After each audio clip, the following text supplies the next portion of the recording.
All right, welcome back to the DSN podcast.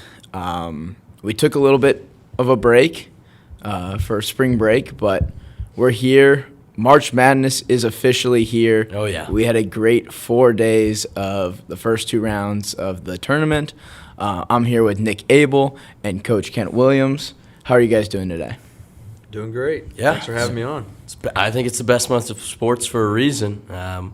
We saw a lot of craziness in the first two rounds. We got this week coming up. We got the Sweet 16, and so I'm excited. Yeah, a lot to unpack. Oh, yeah. For sure. Where should we start? Should we start with the story of the tournament? I think we have to. In St. Peter's Yeah. in Kentucky, and just St. Peter's in general, but kick it off, Nick. Out of New Jersey, the Peacocks, one of the least funded basketball programs, upset the true blue blood in Kentucky.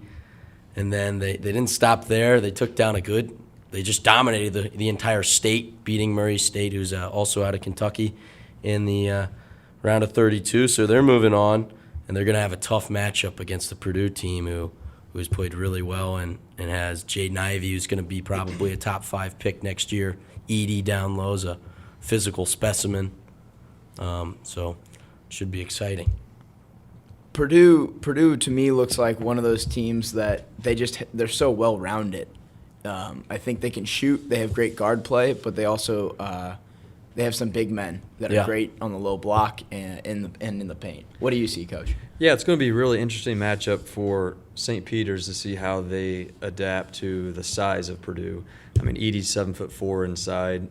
It's hard enough for high majors that have 7-footers and 6'10" guys inside to guard that. So a team like St. Pete trying to guard that. A lot of high lows that Purdue runs. I'm a little biased. I worked at Purdue for 3 years. I worked for Matt Painter, so I watched their games really close. But seeing what St. Peter's did at Kentucky, obviously playing against size in that game, they've been there, they've done that a little bit. So the one thing in that game, Kentucky did help them a little bit. You go to overtime, and Kentucky, I think, was 1 for 6 from the free throw line to start overtime. And even though St. Peter's wasn't really getting anything going offensively, Kentucky couldn't get it going either, so it kept them in the game. So, and that's part of it. That's part of the breaks that you get to advance at this time of the year. Yeah. In Purdue, not only Edey Williams had a phenomenal game down low. He had over 20 points and just was tearing through the Texas defense in their 10-point win on Sunday. Other storylines, we got, number 2 Auburn gets upset by the number 10 Miami team pretty handedly. It wasn't a close game for that long. They dominated really well. Miami took control early, and they never really gave Auburn a chance to come back. You look at the UNC Baylor game, another huge upset in the tournament, where UNC was up by 25, right? And Baylor came back. But no, Miami had that lead, and they just never really looked back. Unfortunately, I had Auburn in my finals, the championship, losing to Baylor. So both of my championship teams are out. That Midwest regional down there Right. was interesting with both Iowa State and Miami. One 11 seed and one of them a 10 seed advancing. Yeah. So we're going to have a double-digit seed in the Elite Eight for sure. Mm-hmm. And watching those two teams, they both pretty well controlled their games. Wisconsin couldn't hardly make a shot. They couldn't make a comeback against them. They tried. They'd get within 2 maybe. Then it got extended right back to 7. And like I said, Miami they just kept it going against Auburn. Auburn's a team that can score in bunches. Oh, yeah. And we've seen it. I think they even did it in the Jacksonville State game where it was kind of a slow game for them. They got going. Saw it from them. Even kind of reminded me of their SEC tournament game where they got beat first round. They got down. They came storming back. But this one, they just couldn't come all the way back to Miami. Yeah, I think in that Wisconsin game, Iowa State's obviously a great team, but Wisconsin shot, 1 for 17 from 3? Yeah, and them losing a really good freshman, Chucky Hepburn, right, early in that game hurt them. He got injured, and then Johnny Davis just couldn't put the team on his back like he's done all year and get the job done. And Johnny Davis got hurt Yeah. in one of their He last wasn't 100%. Yeah. Maybe the last regular season game, which they got beat by Rutgers at Yep. home, or not Rutgers, it was Nebraska. Nebraska. They got beat by them at home, which allowed Illinois to tie them for the Yep. Big Ten championship. And I don't think Davis has been the same since. Yeah, no, he is not. And then Illinois was another team that lost on Sunday to a really, really physical, dominating Houston team who's going to cause some problems for Arizona, I think. Yeah. You and I were talking about it in the hallway, but Houston, I'm sorry, it's just they're so big, and they crash the boards, they get in the paint. I feel like even last year when they had that great run as a 2 seed, was that last year? Yes. Yeah. Last year. They were just a physical team, and when you get a team, I can't remember who they played, but they just weren't shooting, and they couldn't beat them inside the paint. Yeah. So I Kofi think- didn't on Illinois. Was that Kofi Illinois Coburn, versus yeah. Houston? Yeah. Yeah, and Illinois got the 7-footer inside, Yeah. and Houston, not having the same size, had plenty of athleticism, had plenty of bodies to keep bringing more guys at them. Right. And Houston crashes the offensive glass like crazy, and that's for a team that doesn't have the same size Illinois has. I mean, they outplayed them. They were the more physical team, and honestly, Illinois didn't look like the same Illinois that they looked all year. They didn't look like that in the Big Ten tournament, Yeah. and then they really got lucky to get by Chattanooga, which was going to be one of the other big upsets. Chattanooga led for the whole game other than the last 25 seconds. Yeah, crazy. Yeah. And Illinois just somehow found a way to advance, and thinking, hey, maybe they got away with one and they're going to pick it back up, but they didn't look like the same team that had been ranked in the top 25 most of the year. In that game, they play Arizona in the Sweet 16. Arizona's the biggest team in the country just by statistically. They are massive, and they had a huge win. They just barely narrowed out TCU. That was a great game. Yeah, I watched a lot of that game in overtime. They won by 5, and they played really well all day. They couldn't quite crash the glass like they wanted to in the regular possessions, but then when they got to overtime, they got a number of offensive rebounds to propel them forward for a win. Yeah, that game looked like TCU had it, Yeah. and then Arizona makes a run like, oh, now it's theirs, and then TCU fights right back. At the end of the game, and I'm blanking on his name, number 0 for Arizona, hit the big-time Yes, 3. yeah. They looked like they had nothing going at all, and he hits an NBA range 3 to tie it. And now Ben you're like, Mathurin, Yeah. who has played, he had 30 points yeah, in it was that great game. that game. Yeah. And then, TCU still has one more possession to come down and try to get the win, and they get trapped at half court, and the guy gives it away, and the kid from Arizona dunks it right at the buzzer and just didn't get it Oh, off in it was time. crazy. So, this is one of the things when you guys are older, you'll understand this. I was watching it on my phone with my wife in bed and all the kids asleep, so I had no sound, no volume. Yeah. And I was making sure I didn't scream and get all excited about it. And I'm like, you couldn't tell on your phone if it counted or not. And they went Oh, back so to the replay close. pretty quick. And but then when a game like that happens, you don't know. Okay, Arizona may turn around and dominate the overtime, but they didn't. No. TCU stayed right there with them, and Arizona just eventually made one big offensive rebound on the tip dunk at the end of the game. One thing I love about March Madness is you never know who's going to step up Yeah. for your team. So who number 0 on Arizona? Ben Mathurin, who's Right. really good. Yeah, he came in. He had an all right game, I think, for most of the game, right? But then that fourth quarter. And then that fourth quarter, he second took half. control. Yeah, the second half. Overtime, he took control. Big Eddie. Big Eddie. On TCU. He was awesome. Yeah, you could tell that he was giving it all. He was not going to be the reason his team lost. He was going to put them on his back and carry them to victory. Unfortunately, they couldn't get it through. I do want to ask you, Coach, about that dunk. We'll talk next episode about like your personal experience coaching and playing. How mad would you be if your player dunked that instead of going for a layup?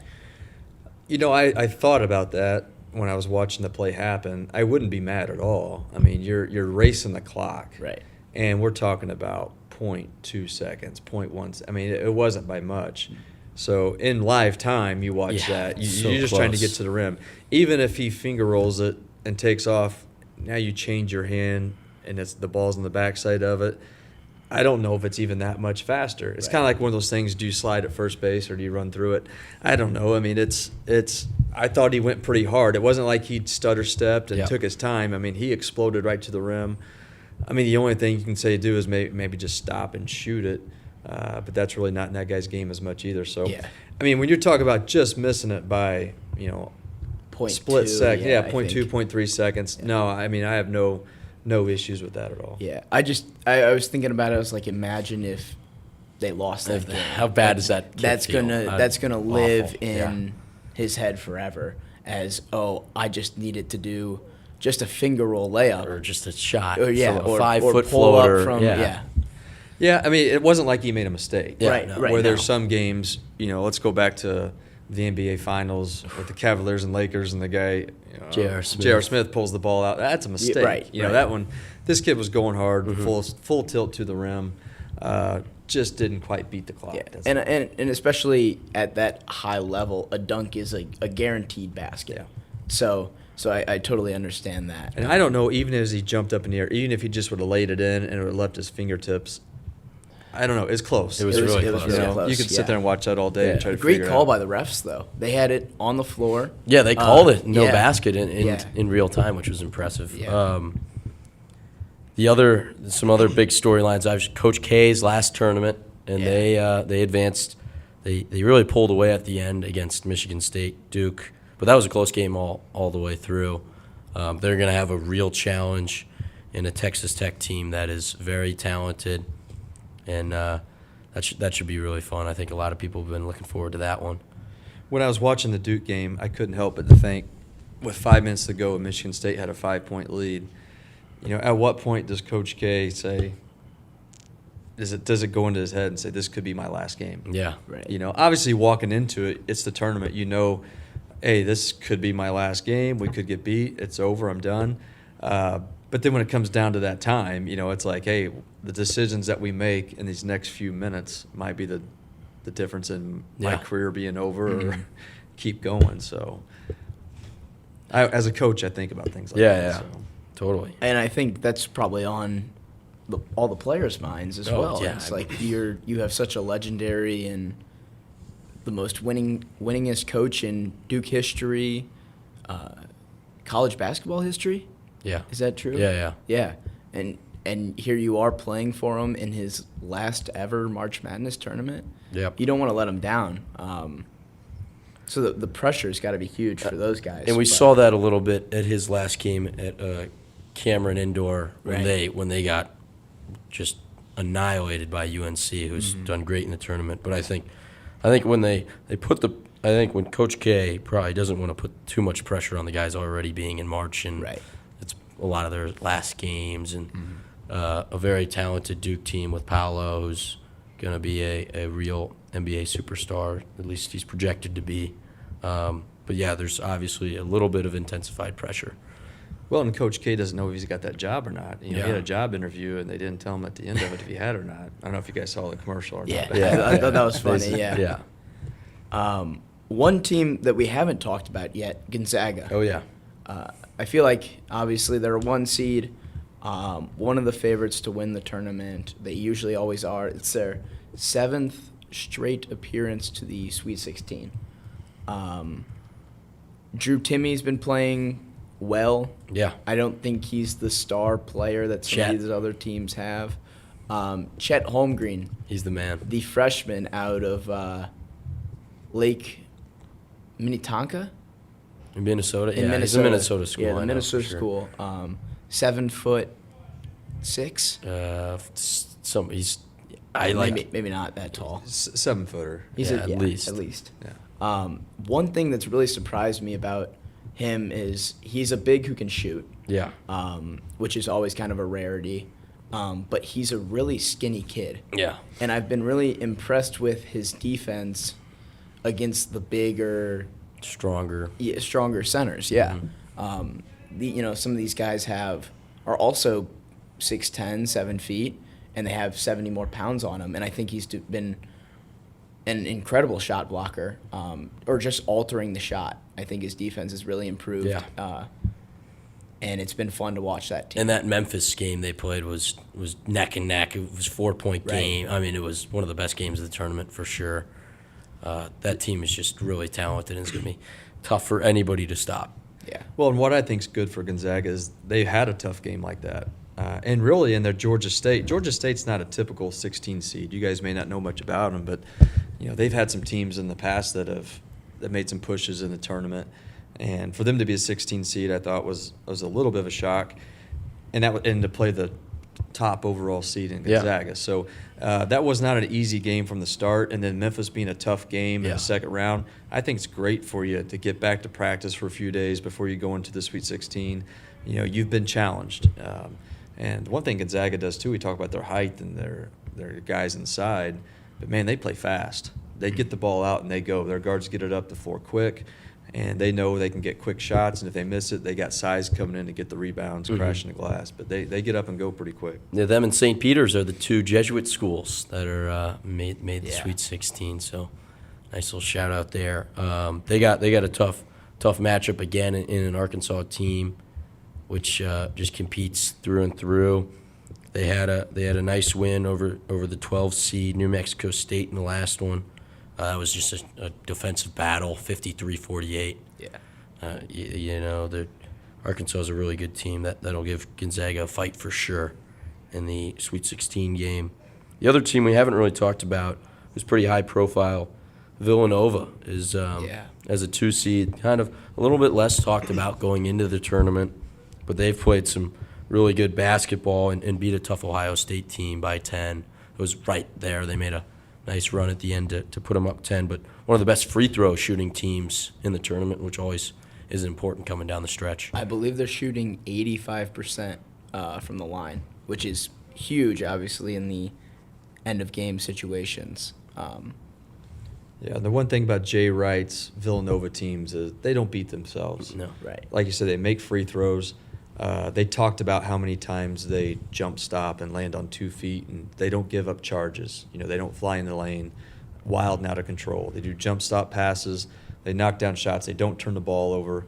And his experience and their team's experience over the past several years, I think they said like in his first 5 or 6 tournaments they didn't advance very far.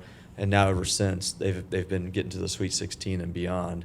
And that momentum in your program carries. And so I thought, they weren't discouraged at all in the Ohio State game. They played great basketball, and it's going to be an interesting matchup with Michigan, who's coming in.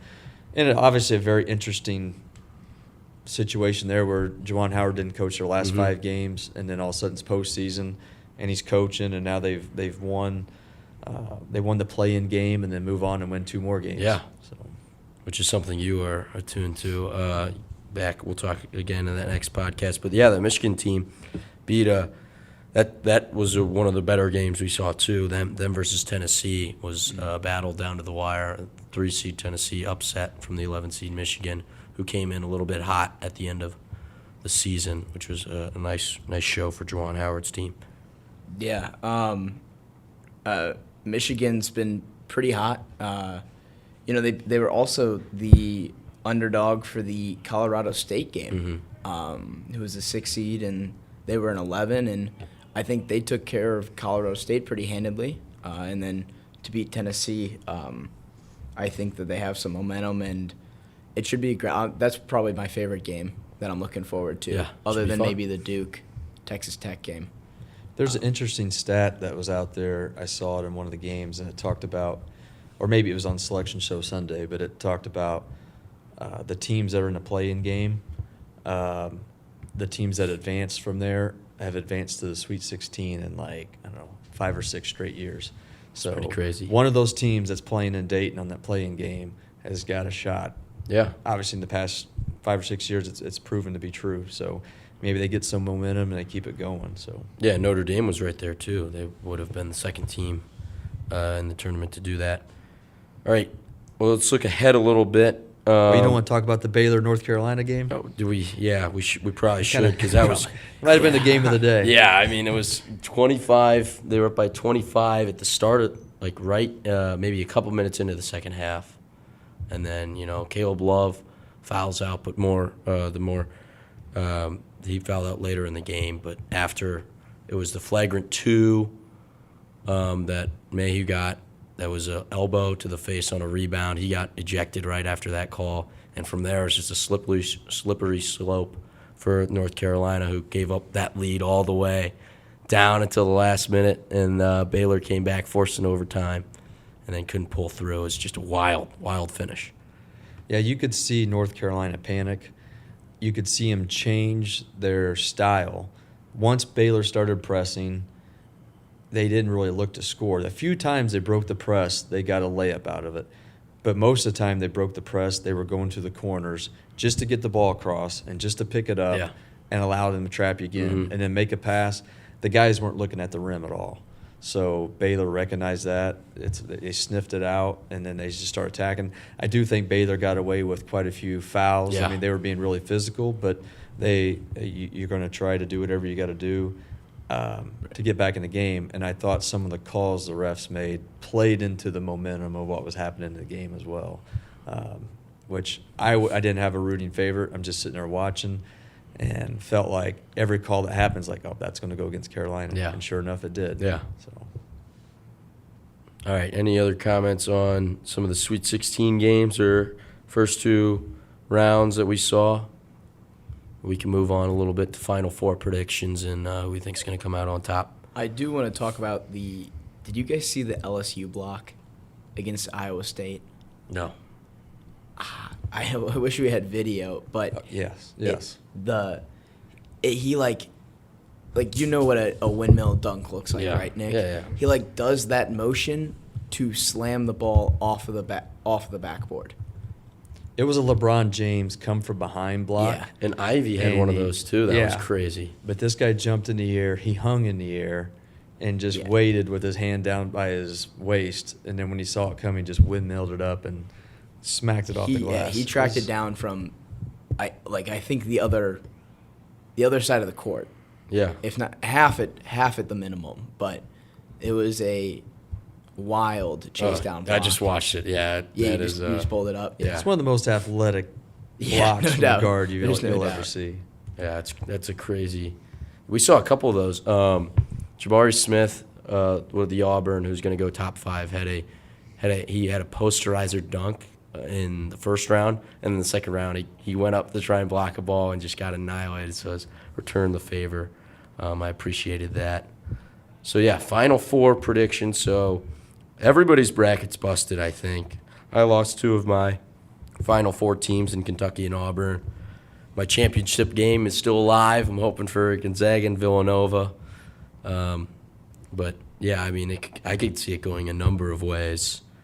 I think you got to recognize the 1 seeds in Arizona, Kansas, and Gonzaga. I think either of those 3 teams have a real good chance at winning. And then I think Purdue is the other team that I would look at a 3 seed that has just played good and has a more favorable matchup to at least make an Elite 8. UCLA looks red hot, I think. So I'm excited for that game between them and North Carolina.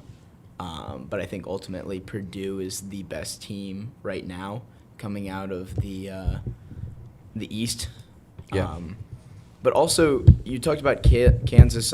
Providence looks really good. They were kind of an iffy team. Yeah. I believe maybe a little controversial on where they should be seated due to some of the teams they played and some of the games they lost. But they look really good. They beat a red-hot Richmond team who upset Iowa. And I think that should be a good game against Kansas. Yeah. How's your Final Four looking, Coach? I've got 3 of my 4 left. I've got Purdue, Gonzaga, with Gonzaga moving on, and I've got Arizona, and I had Auburn in there. And so I've got Gonzaga and Arizona championship game with Gonzaga winning. Yeah. So, but one thing I always look at when it gets past that first weekend is, like you guys mentioned, the matchups. Purdue's got on paper, a favorable matchup, and you look at their whole bracket now. You know, their side of the bracket, number 1 seed's out, number 2 seed's out. So North Carolina, who's obviously an 8 seed, but they're a well-known name as a blue blood. They're right there with UCLA, but Purdue gets St. Peter's. Mm-hmm. Now you go to Gonzaga's bracket, who, they're the number 1 overall seed. There's no upsets as far as seeding goes getting to that next round. So, you got 1 versus 4 and you got 2 versus 3. So they still got the toughest teams in front of them. Yeah. No breaks. Let's look at Kansas. If they can beat Providence, they're going to play a 10 or 11 seed for a chance to go to the Final Four. Yeah. So I always start kind of looking at the matchups and who's got the tougher road. Mm-hmm. I always go back to our high school season this year. Who's got the tougher road to get to state? Yeah. You see somebody that's got an easier road, there's a better chance for them to advance. And not that you can change your bracket now, but Kansas is looking good. Purdue's got a good shot. And then that top bracket up there with the South, those are some heavy hitters, though. Arizona, Houston, Villanova, and Michigan playing the way they're playing. I think anybody could come out of that. Yeah. Absolutely. All right. Well, I think we'll wrap this episode up, and then we'll go to the next episode, continuing on with Coach Williams, talking a little bit more personally about the March Madness experience. So thank you guys for watching, and we'll see you guys soon.